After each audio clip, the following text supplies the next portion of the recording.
नमस्कार, मैं हूं अंकुर और आप देख रहे हैं सत्यहिंदी.com। सत्य हिंदी का एंड्रॉइड ऐप आ चुका है। उसको डाउनलोड करने के लिए आप इस वीडियो के डिस्क्रिप्शन में जा सकते हैं। वहां पे आपको एक लिंक मिलेगा जहां से आप ऐप को डाउनलोड कर सकते हैं। इसके अलावा इस ऐप को आप गूगल प्ले स्टोर से भी डाउनलोड कर सकते हैं। अब एक नजर डाल लेते हैं अब तक की खबरों पर।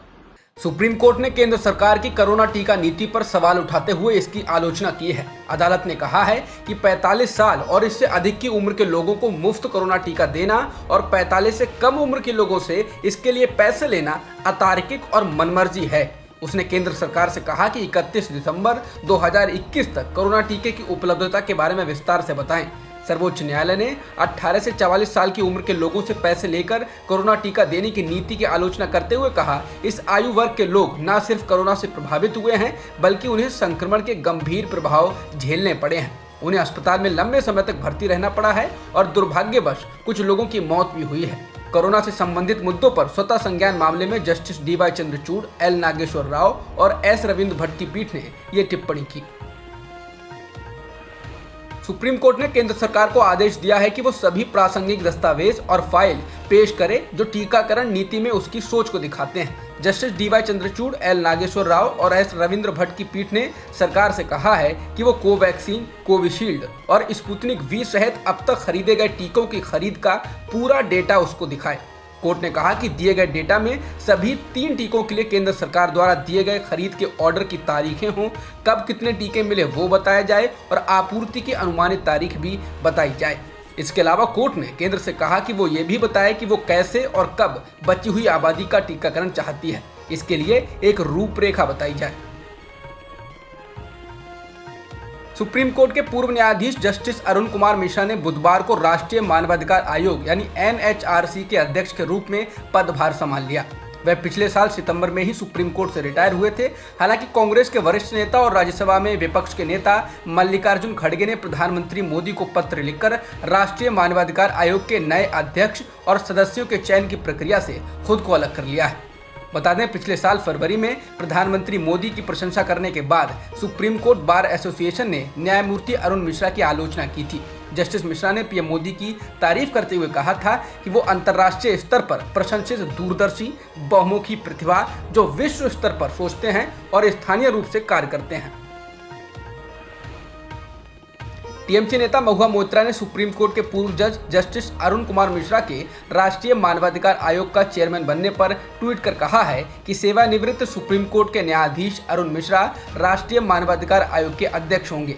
सभी अच्छी चीजें उन्हें मिलती हैं जो इंतजार करते हैं, खासकर उन लोगों के लिए जो पद पर रहते हुए PM मोदी को अंतर्राष्ट्रीय स्तर पर प्रशंसित दूरदर्शी जो विश्व स्तर पर सोचते हैं और स्थानीय स्तर पर कार्य करते हैं के रूप में व्याख्या करें। भारत में टीकों की कमी के बीच अब खबर आई है कि फाइजर और मॉडर्ना जैसी विदेशी वैक्सीन को जल्द लाने के लिए सरकार ने बड़ा कदम उठाया है। इसके तहत भारत की ड्रग नियामक संस्था ने ऐसी वैक्सीन के लिए भारत में अलग से ट्रायल कराने की शर्तों को हटा दिया। अब ऐसी वैक्सीन जिन्हें दूसरे देशों में या विश्व स्वास्थ्य संगठन से आपातकालीन इस्तेमाल की मंजूरी मिल चुकी होगी, उन्हें भारत में ट्रायल से नहीं गुजरना होगा। पश्चिम बंगाल की मुख्यमंत्री ममता बनर्जी ने PM मोदी पर वैक्सीन को लेकर निशाना साधा। उन्होंने कहा कि केंद्र सरकार बहुत कुछ कहती है पर होता कुछ नहीं। ममता ने कहा कि राज्यों को तो वैक्सीन नहीं दे पा रहे हैं, ऐसे में दिसंबर तक कैसे पूरे देश को वैक्सीनेट कर लेंगे। इसके अलावा उन्होंने राज्यों को मुफ्त वैक्सीन देने की मांग की। ममता ने कहा कि उन्होंने ओडिशा के CM नवीन पटनायक और केरल के चीफ मिनिस्टर से बात की है और वो भी इस बात पर सहमत हैं कि केंद्र सरकार को सभी राज्यों को मुफ्त में वैक्सीन देनी चाहिए। गूगल LLC ने कहा है कि भारत सरकार द्वारा लाए गए नए IT नियम उसके सर्च इंजन पर लागू नहीं होते हैं। गूगल LLC ने दिल्ली हाईकोर्ट से अनुरोध किया कि वह एकल न्यायाधीश के उस आदेश को दरकिनार करे जिसके तहत इंटरनेट से आपत्तिजनक सामग्री हटाने संबंधी मामले की सुनवाई के दौरान कंपनी पर भी नियमों को लागू किया गया था। बता दें, सिंगल जज की बेंच ने उस मामले की सुनवाई के दौरान यह फैसला सुनाया था जिसमें एक महिला की तस्वीरें कुछ लोगों ने अश्लील सामग्री दिखाने वाली एक वेबसाइट पर अपलोड कर दी थी और उन्हें अदालत के आदेशों के बावजूद भी वर्ल्ड वाइड वेब से पूरी तरह से हटाया नहीं गया था। भारत में डूब चुकी अर्थव्यवस्था को सुधारने के लिए पूर्व वित्त मंत्री और कांग्रेस के वरिष्ठ नेता P चिदंबरम ने मोदी सरकार को सुझाव दिए हैं। चिदम्बरम ने अर्थव्यवस्था में 7.3% की गिरावट पर चिंता जाहिर करते हुए कहा कि अगर सरकार भविष्य में ऐसी ही गिरावट से बचना चाहती है तो उसको सबसे पहले अपनी गलतियों को स्वीकार करना होगा और फिर विपक्ष एवं अर्थशास्त्रियों की सलाह माननी होगी। पूर्व वित्त मंत्री ने कहा कि 2018-19 में भारत की जीडीपी 1,40,03,316 थी। 2019-20 में ये 1,45,69,000 से अधिक थी और 2020-21 में ये गिरकर 1,35,12,740 हो गई। ये देश की अर्थव्यवस्था की स्थिति को बताती है। उन्होंने ये भी कहा कि अगर सरकार को जरूरत महसूस हो रही है तो उसे और अधिक नोटों की छपाई करनी चाहिए।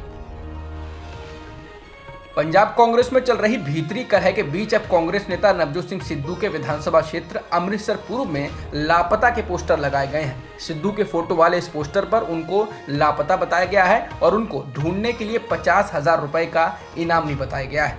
ये पोस्टर एक एनजीओ ने लगाए हैं। एनजीओ का आरोप है कि सिद्धू चुनाव जीतने के बाद लोगों से किए गए विकास के वादे भूल गए। एनजीओ ने दावा किया कि सिद्धू लंबे समय से अपने निर्वाचन क्षेत्र में नहीं आए हैं। बता दें, सिद्धू ने कल ही दिल्ली में कांग्रेस हाईकमान द्वारा गठित केंद्रीय कमेटी से मुलाकात की है। कहा जा रहा है कि इस दौरान उन्होंने सीएम कैप्टन अमरिंदर सिंह के खिलाफ तीखे तेवर दिखाए।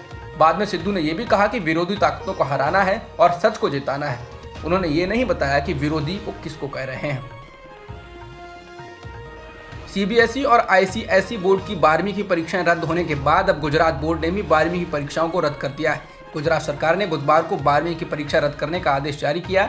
बता दें, कोरोना संकट को देखते हुए परीक्षाओं को रद्द करने की मांग उठ रही थी। गुजरात बोर्ड ने तो पूरा टाइम टेबल जारी कर दिया था और मंगलवार को कहा था कि परीक्षाएं 1 जुलाई से होंगी। हालांकि अब इनको रद्द कर दिया गया है। इजराइल के प्रधानमंत्री बेंजामिन नेतन्याहू मुश्किलों में घिरे हुए हैं क्योंकि उनके विरोधी दल उनके खिलाफ गठबंधन की सरकार बनाने की तैयारियों को अंतिम रूप दे रहे हैं। नेतन्याहू इस पद पर पिछले 12 साल से काबिज हैं और वह सबसे लंबे समय तक इस पद पर रहने वाले नेता हैं। दूसरी ओर इसाक हर्जोग इजराइल के नए राष्ट्रपति चुने गए हैं। वे देश के 11वें राष्ट्रपति हैं और लेबर पार्टी के वरिष्ठ नेता हैं। 60 साल के हर्जोग 9 जुलाई को पद संभालेंगे। बताते नेतन्याहू के खिलाफ नफ्ताली बेनेट के नेतृत्व में गठबंधन सरकार बनाने की कोशिशों को अब ताकत मिल गई है। अब तक की खबरों में इतना ही। बाकी खबरों के लिए बने रहिए सत्यहिंदी.com के साथ। सत्य हिंदी का ऐप डाउनलोड करें गूगल प्ले स्टोर पर।